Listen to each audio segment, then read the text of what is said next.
Couple of weeks back, I visited a restaurant with my family, and I saw a family of five joined us on the very next table. Two daughters, a son, a mother, and a father. The father, immediately after reaching the restaurant, called the waiter in a disrespectful way that the chairs are not as comfortable as expensive the food of the restaurant is. In the meanwhile, he started dictating to the waiter, bring this for me, bring that for my wife, this for my son, this for my daughter.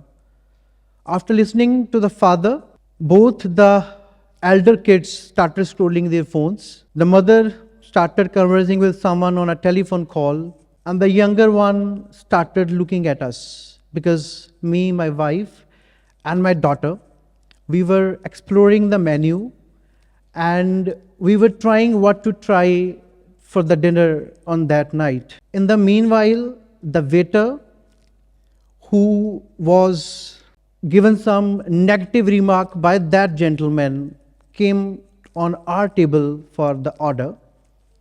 And I asked my wife, what would you like to have? I asked my daughter, what would you like to have?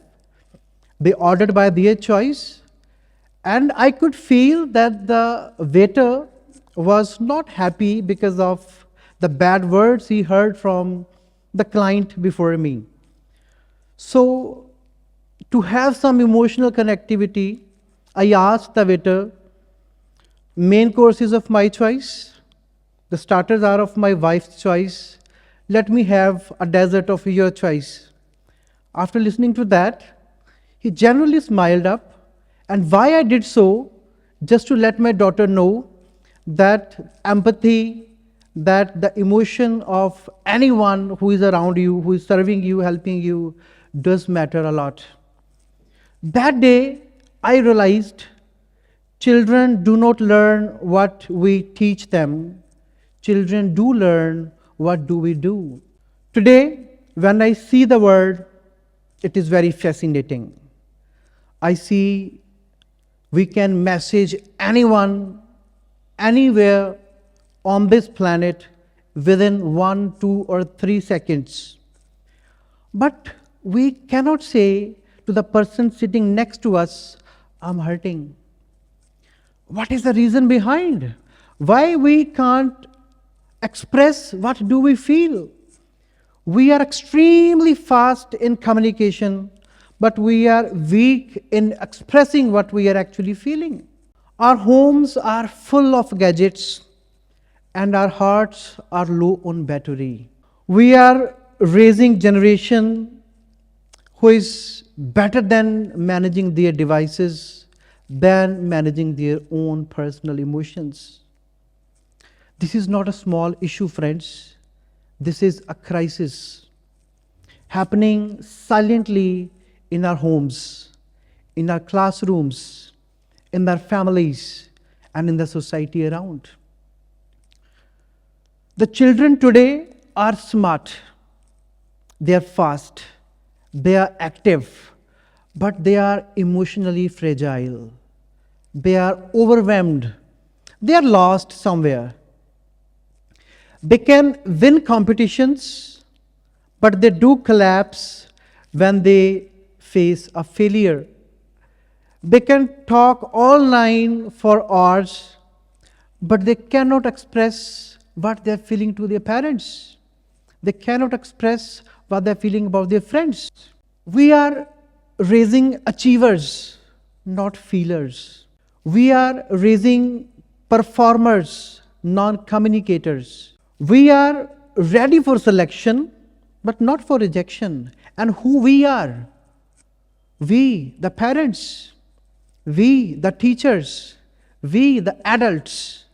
Actually, this is not their fault. The children are not wrong here, because they are growing up in a world which is designed for convenience, not for connection. We have made their lives so much easy that they don't know how the thing was achieved and how it was managed to bring in their life. They are emotionally pathetic. And what is emotional intelligence and why does it matter? Let me ask you a simple question. what kind of child you want. What do you want your child to be in the near future? We all will say, I want my child to be successful. I want my child to be confident. I want my child to have wealth and good health. But no one will loudly say, I want a child who is emotionally stable. I want a child who is happy. Because we have equated happiness with wealth, success. And success doesn't mean you are rich or poor. Success is when you are happy from inside.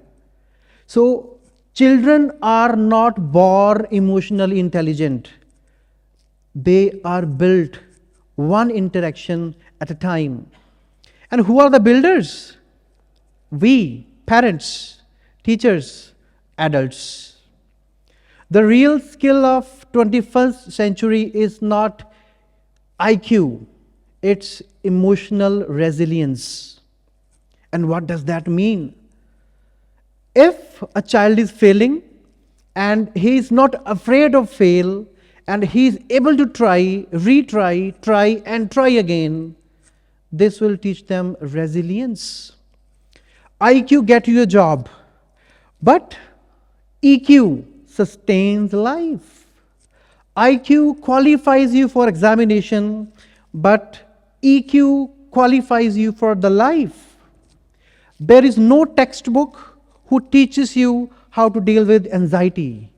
There is no textbook who teaches you how to overcome a heartbreak. There is no book, there is no guide, there is no teacher who can tell you how to manage your anger, how to manage failure, how to be confident when the word is loud.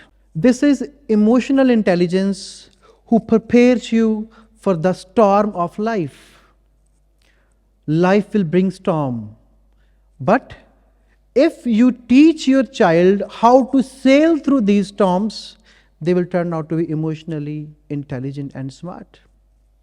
This generation is connected by Wi-Fi, Bluetooth, instant messaging, but their heart is on airplane mode.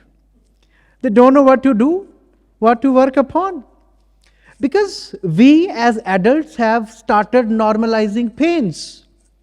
If we are not happy, this is normal for us. Fine, I'm not happy today, does not matter. But why you are not happy? Because we have normalized silence. If a father is scrolling phone overnight, it's perfectly fit for the wife because she is busy on her phone. And how dare you to say your child is using mobile phone? You have displayed the characteristics that when you are feeling alone, mobile phone is the best support. We have pretended that everything is fine. But emotionally intelligent humans, they do not pretend. They feel, they understand, they process, and then they express. That is the only difference between surviving and thriving. What emotional intelligence really means, we should all be aware. Emotional intelligence does not mean being quiet all the time, being serious all the time, or being happy all the time. No. Emotional intelligence is being aware of what you are feeling and why you are feeling. Emotional intelligence is expression. What you are feeling, if you can express it, you are emotionally strong. Emotional intelligence is regulating your emotions. If you can have control over what you feel and why do you feel, believe me, you are emotionally strong. If you are empathetic, if you have empathy, if you can see the world through someone else's lens, you are emotionally strong. And if you are resilient, if you can redo, if you can restart after failure, you are emotionally strong. Now the question comes, how we adults can build emotionally intelligent humans. We need to create a safe space for them. If a child can tell you that I am scared, I am sad, I'm angry, without being judged, you have created that safe environment for him or her. If you have started normalizing the feelings of I am feared, no worry what kind of fear you have. I am feeling sad, no worry, it's very normal to feel sad. Why do you feel sad? Please express. It means you are helping them to grow emotionally. If someone is crying, if your child is crying, instead of saying don't cry, if you try to say try talk with me, the emotional quotient automatically will raise up. You need to model emotional maturity. Kids do not learn by lectures, they learn by watching us. If we handle stress calmly, they learn calmness. If we apologize, they learn humility. If we speak with kindness, they learn empathy. There are some EQ practices for the parents. Teach recovery, not perfection. If they are failed, teach them how they can win again instead of feeling you need to be perfect upon. Strength is never falling. No, this is not strength. But the strength is knowing how to rise after the fall. Connection is the soil where the emotionally intelligent children grows. Prioritize connection over the control. Talk more, listen more, laugh more. Sit with them when they are hurting. Stand with them when they are afraid. Use the PBR rule. I call it PBR rule. First listen to them, then take a pause, breathe, then respond. If you follow this PBR technology, after a pause of 10 seconds, most of the unwanted situations and the pathetic emotional lessons your child will ignore. It will not come into the play. Have smart conversations. Instead of asking a wider question, ask them a deeper question. Instead of asking, how was your day? You can ask your child, what drained your energy today? What challenged you the most today? And where did you feel proud today? This will give them a briefing of the day. What have they learned? What was the emotional portion they were supposed to be? Model your own emotions. Tell your children whenever you feel something. Yes, I was frustrated at work today, but I came through. I managed. Yes, it was a very hectic schedule for me, but yes, I managed. I tried doing the things step by step, one by one, and yes, my day was successful. Parenting has two pillars, love and limits. Love without limits becomes entitlement. Limits without love becomes fear. But love with limit, this is the space where emotionally intelligent children will be raised. Micro connections, small rituals build strong hearts. What you need to do now? This is for every father, every mother, every husband, every wife. These are the technologies, these are tactics that we all should adapt. 2 minutes morning check-in. 2 minutes in the morning, talk with your child. What is the plan for the day? A 20 seconds hug. That will transfer all the energy he or she needs for the entire day. Device-free dinner. If you are having dinner without interferences of the devices, that is gonna be a fruitful time. A bedtime wisdom line. What you say to your child before going to the bed. And that is what will be in his dreams. You should tell to your child that you are proud of what they are, not for what they have achieved. These will create a strong root, and this is the soil where the emotional intelligence will grow.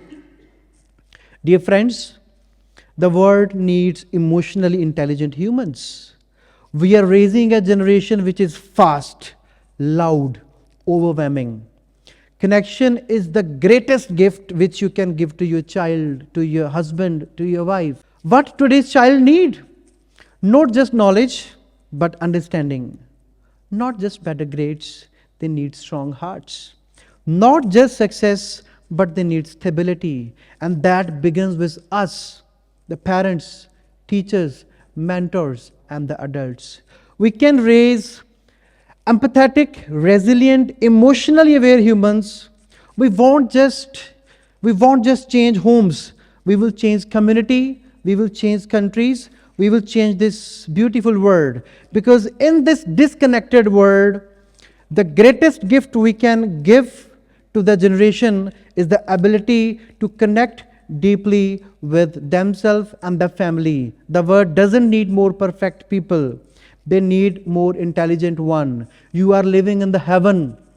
Let me tell you, the family of 2, 3, 4, or 5, that is a small heaven. Live it. Don't wait for the death to be in the heaven. All the very best. Hope this will add some values to your life. Thank you and have a good day. God bless.